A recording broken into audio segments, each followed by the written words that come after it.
Saudara-saudara yang terkasih, bersama dengan saya, Diakon Dodo dari Seminari Garum, mari kita merenungkan sabda Tuhan pada Hari Raya Kristus Raja Semesta Alam.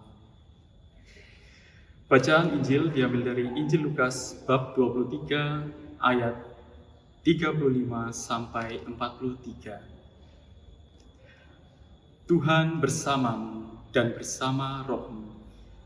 Inilah Injil suci menurut Lukas. Dimuliakanlah Tuhan.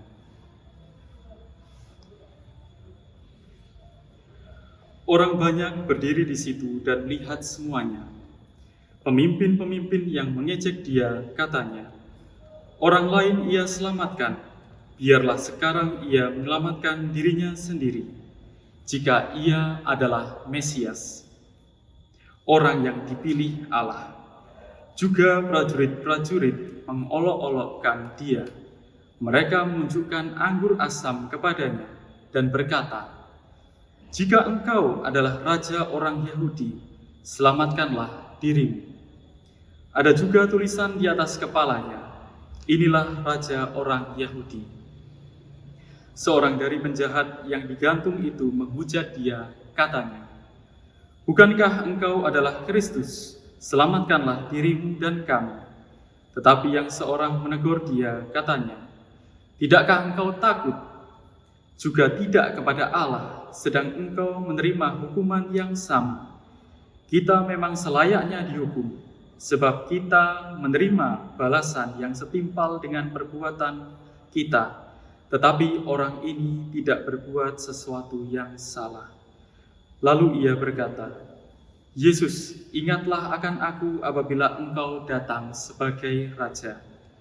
Kata Yesus kepadanya, "Aku berkata kepadamu, sesungguhnya hari ini juga engkau akan bersama-sama dengan aku di dalam Firdaus." Demikianlah sabda Tuhan. Terpujilah Kristus. Saudara-saudara yang dikasihi Tuhan, pada hari ini kita masuk pada minggu terakhir di dalam tahun liturgi. Kita masuk pada puncak liturgi gereja. Gereja Katolik, gereja kita merayakan hari raya Tuhan kita Kristus Raja Semesta Alam.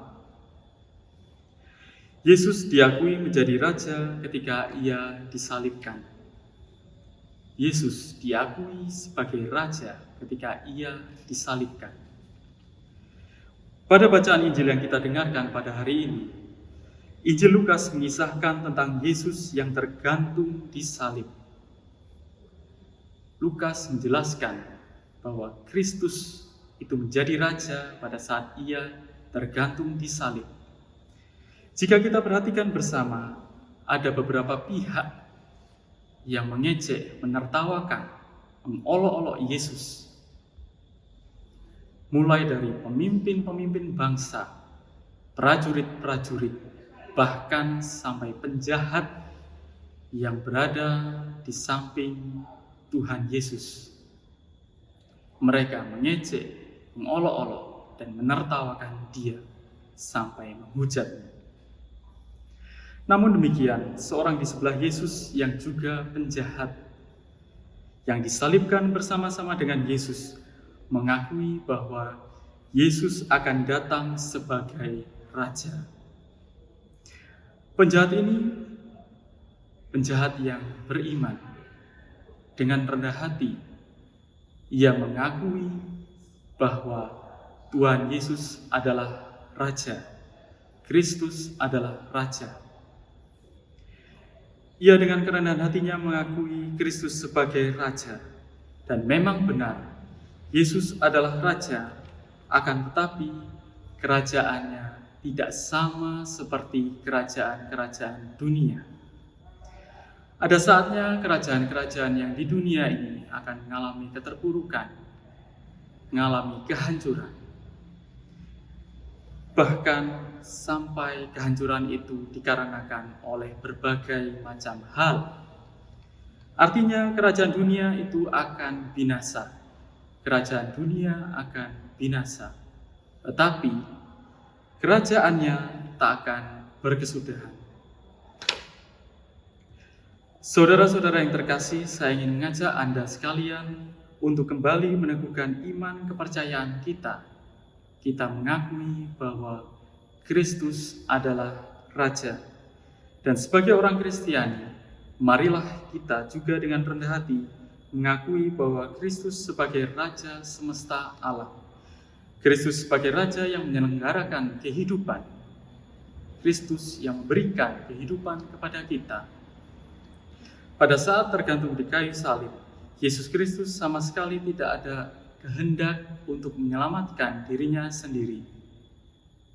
Kristus tidak ada maksud sama sekali untuk menyelamatkan dirinya sendiri. Wafat Kristus di kayu salib bukan untuk dirinya sendiri, melainkan untuk keselamatan seluruh umat manusia. Wafatnya di kayu salib untuk menebus dosa-dosa manusia. Maka dari itu kita dapat mengingat apa yang sudah Tuhan Yesus ajarkan kepada kita di dalam doanya, di dalam doa Tuhan, yakni di dalam doa Bapa Kami. Ada kata-kata yang mengungkapkan bahwa datanglah kerajaan. Itu artinya seruan kita di dalam doa Bapa Kami, mengharapkan bahwa kebenaran, damai sejahtera, dan sukacita oleh Roh Kudus akan sampai kepada kita. Kita menghadirkan kerajaan di dunia, kerajaan Allah di dunia. Meskipun akan ada perjuangan-perjuangan antara daging dan roh, kita masih berjuang untuk menghadirkan kerajaan Allah.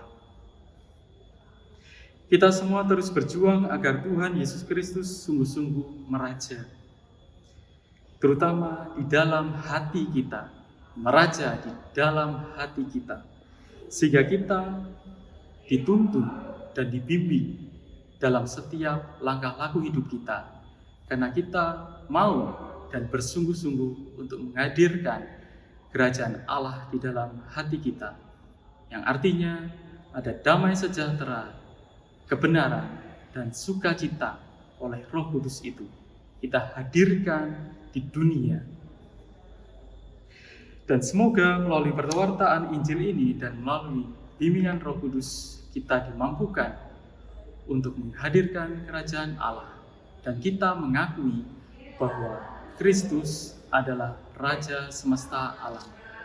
Dan dengan demikian kita di dalam kehidupan kita sehari-hari, di dalam perkataan, perbuatan, dan langkah laku hidup kita semakin diteguhkan oleh karena kita yakin dan percaya bahwa Kristus itu sungguh-sungguh meraja dalam diri kita. Tuhan memberkati.